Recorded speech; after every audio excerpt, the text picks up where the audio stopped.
Déclaration émise au point du regroupement politique AFDCA suite à des invitations dommageables de Sieur Gilbert Taoudi Kibwej.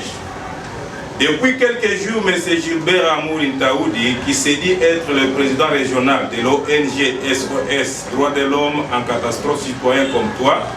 non autrement identifié, car la dite ONG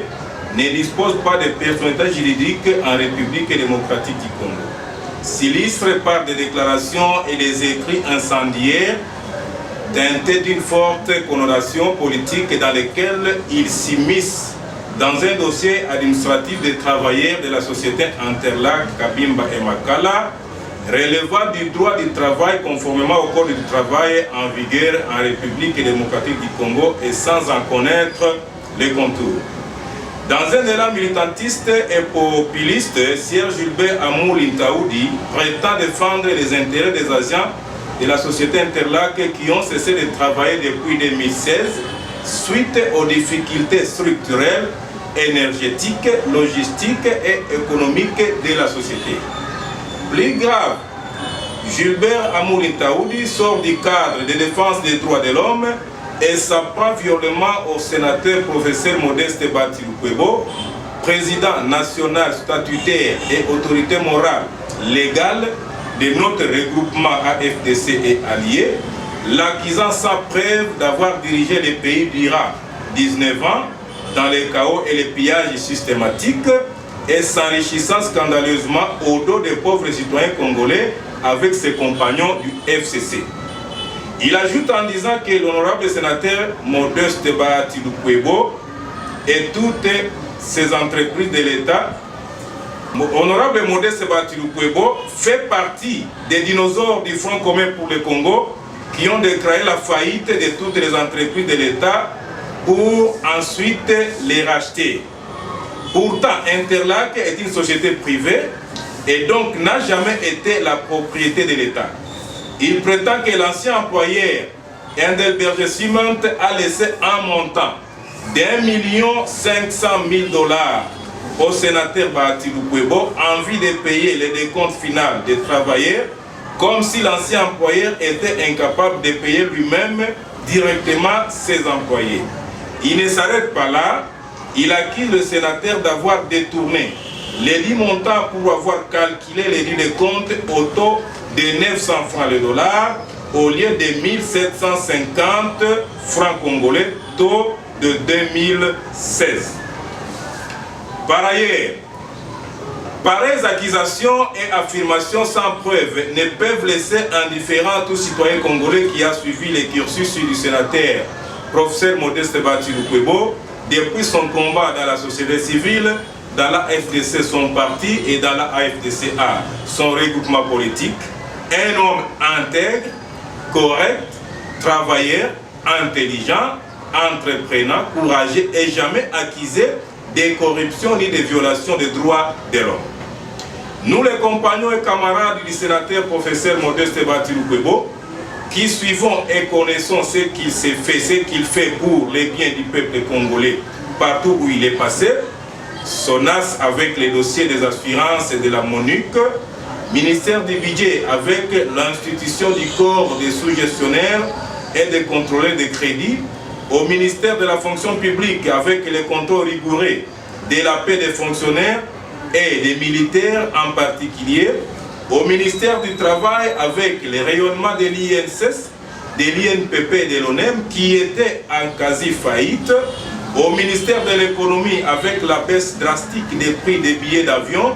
au ministère du plan avec la relance des objectifs de développement durable et de l'initiative pour la transparence dans l'exploitation minière et les hydrocarbures, la lutte pour l'amélioration du climat des affaires et la lutte contre la pauvreté et tant d'autres réalisations dont la liste est longue. Ne pouvons nous taire face à ces mensonges grossiers. Nous considérons que ce digne fils du pays, qui a les mains propres et qui a commencé les affaires avant qu'il n'ait exercé un quelconque mandat public et des circuits investis, tout ce qu'il gagne au pays ne mérite pas de telles insultes et atteintes à son honneur. lui qui a hérité de l'entreprise Interlac en faillite et qui malgré tout continue à payer des agents qui ne travaillent plus et qui ne produisent rien. Le sénateur professeur Modeste Batiloukwebo mérite plutôt les encouragements et une certaine reconnaissance de la part des agents Interlac qui commençaient à désespérer. Ces graves infractions feront l'objet d'une poursuite judiciaire par les collectifs des avocats de notre regroupement politique AFDC et alliés. Au moment où les nouveaux acquéreurs de la société Interlac sont en pourparlers avec les éventuels investisseurs disposés à construire une nouvelle usine complète en vue de produire plus d'1 million de tonnes de ciment au lieu de 50 000 jadis par an et de créer des milieux d'emploi directs et indirects, il est malvenu que les gens anti-patrie et anti-développement de la province du Tanganyika se livrent à de fausses accusations et à des déclarations incendiaires, politisées, car les investisseurs ne peuvent placer leur argent là où il y a embrouille et des disputes. Nous lançons donc une sévère mise en garde à M. Gilbert Amouli Taoudi Kibwej et à ses complices qui croient gagner indûment des sommes colossales en vue de cesser de soulever les travailleurs d'Interlac qui du reste ont déjà perçu les 40% de leur décompte final et dont tous les retraités ont été intégralement payés conformément au code du travail.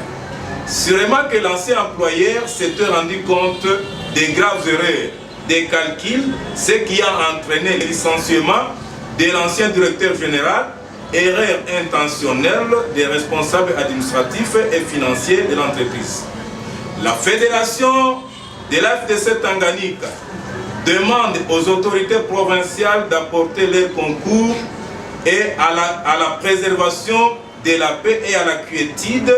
qui ont régné durant les 3 dernières années avant l'intrusion du populiste et politicien déguisé en défenseur des droits de l'homme, Sieur Gilbert Amouli Taoudi Kibwej. Aux cadres et agents de la société Interlac, nous leur demandons de continuer à faire confiance aux nouveaux acquéreurs de la société et de se rendre compte que la situation économique de notre pays en général et de notre province de Tanganyika en particulier n'est pas rose et nécessite une compréhension mutuelle entre employeurs et travailleurs en vue de sortir le peuple congolais de la grave pauvreté par l'investissement et le travail productif. Ainsi fait à Kalemi, en date d'ici mars 2020, pour la Fédération du Tanganyika, AFDCA, Ferdinand Massamba, président fédéral. AFDC Makasi Congo. AFDC Nguvu za Congo. AFDC Nguvu za Congo.